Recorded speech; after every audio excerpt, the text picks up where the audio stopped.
What I've chosen to make today is, oh, I forgot my vanilla extract. I mean, there's chocolate and sprinkles. What's not to like?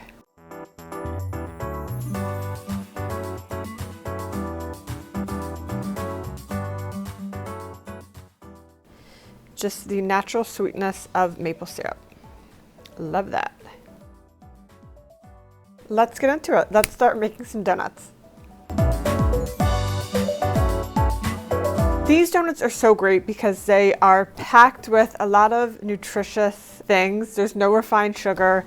They can be made gluten-free. I just love them. They're so easy to make and they're a great breakfast to make ahead. I mean, I'm the only one in my house who eats them, so I can make them and then it's 6 days worth of breakfast, which is great. They stay really well thanks to the oil that's in them. They don't dry out over the course of a few days, which is great. So here I'm going to go over all of my ingredients and the equipment that you may need.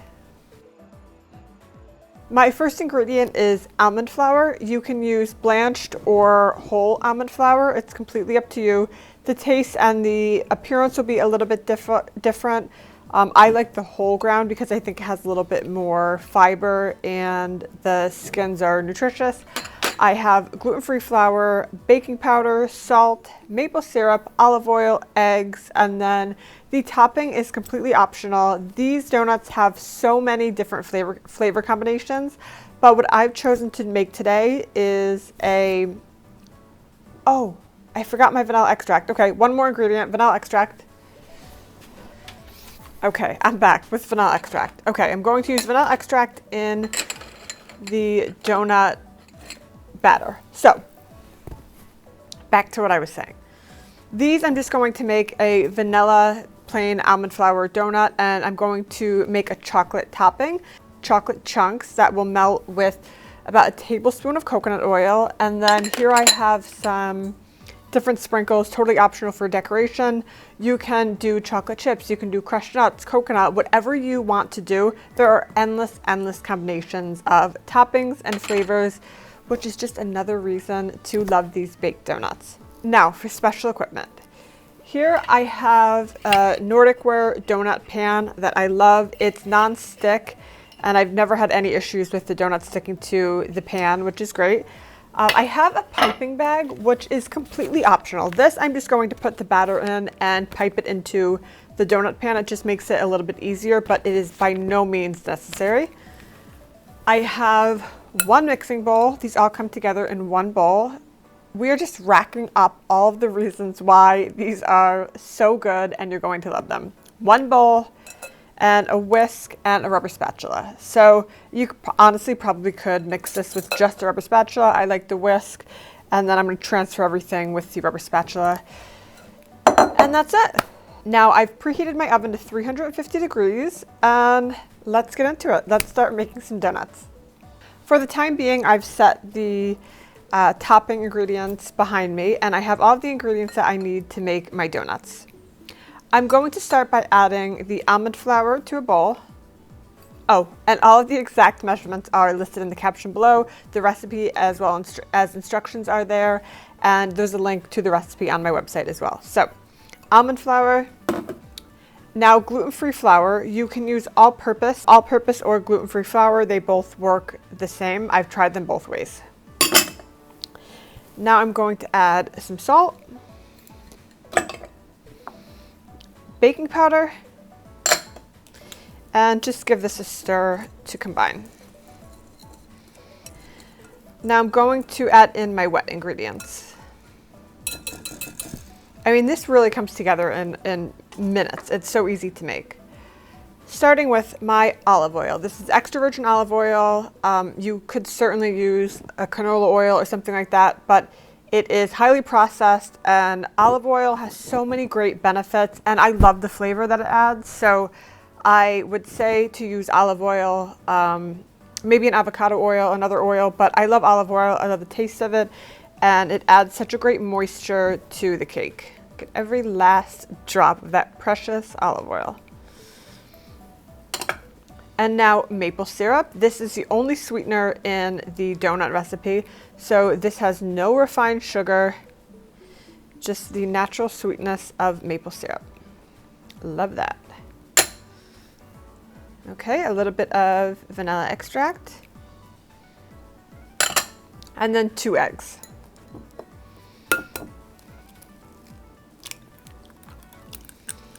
Okay, and now I'm just gonna whisk this together to combine it. Those yolks have such a beautiful color, nice and bright and yellow, thanks to my chickens. It's a thick batter, and that is when you can switch from a whisk to a rubber spatula. I'm going to give this a good stir, make sure everything is combined and nothing is on the edge of the bowl. The reason I used both almond flour and the gluten-free flour is because things that are just almond flour, while they can be great, they're very dense. So I think the addition of the all-purpose flour as well kind of lightens the donuts up a little bit and makes them more enjoyable. But almond flour, again, can be a little dense or dry, so I like to hydrate the dough before baking it. And all I'm going to do is simply cover it and let it sit for about 10 minutes before I bake it. That way the dough properly hydrates, and you can even do this a day in advance. If you want to prep it at night and bake the donuts fresh in the morning, you certainly can. Just going to mix this all up and then let this rest for 10 minutes to hydrate. 10 minutes has passed. Now, time to transfer this mixture into a piping bag. These pastry bags are much smaller than I wanted, but we're gonna make it work. Okay, and just make sure we get all of that batter because this makes exactly 6. Okay, time to set my bowl aside. Cut off the tip of this pastry bag. And I have this pre-greased donut pan. Now, all that's left to do is pipe into the donut pan. I like to do one pass with the batter and then kind of see how much I have left in the bag and then go back and fill as needed. Because if not, you can overfill each and then end up with like only 4 or 5 donuts. And we don't want that.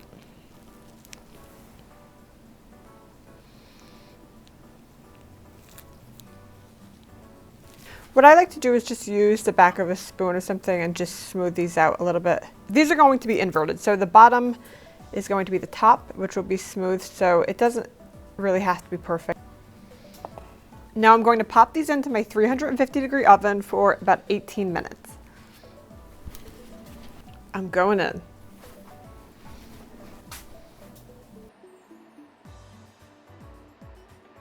My donuts are out of the oven and they look so good. They've puffed up nicely, but they are still incredibly hot. And if I'm going to put toppings on them, I want them to cool down just a little bit before I invert them onto a wire rack and then dip them in chocolate. But you can see that they're also like golden brown along the edges, and I can't wait to get them to taste. This will only take a few minutes to cool down. So what I'm going to do in the meantime is combine my coconut oil and my chocolate chips. I'm going to microwave these in intervals of about 1 minute and then stir in between for a total of probably 2 minutes. Just keep your eye on it and make sure the chocolate does not burn, but anywhere between about 1.5 minutes to 2 minutes. So simply combine and pop this in the microwave.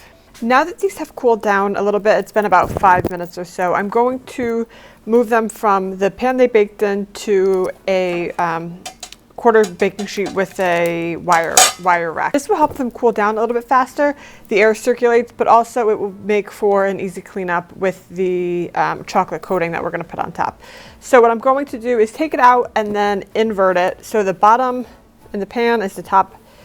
And it's pretty obvious to tell what the top is. The top is much smoother and more attractive, if you will. So just going to take these right out.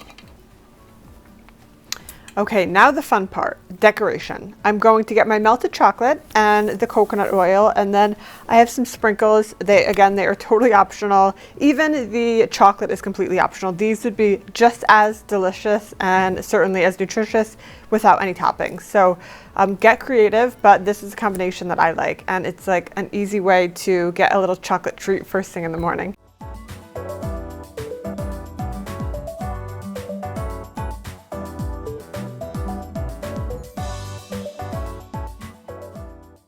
I know that these are like a healthier version of a donut, but they're better. I'm saying it, they're better because they will keep you full longer. They're not deep fried. You won't feel awful after you eat them. And I mean, there's chocolate and sprinkles. What's not to like?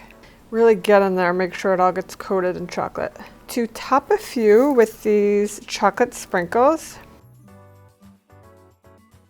And the reason I love these colorful sprinkles is because when you do this, it looks exactly like the donut emoji.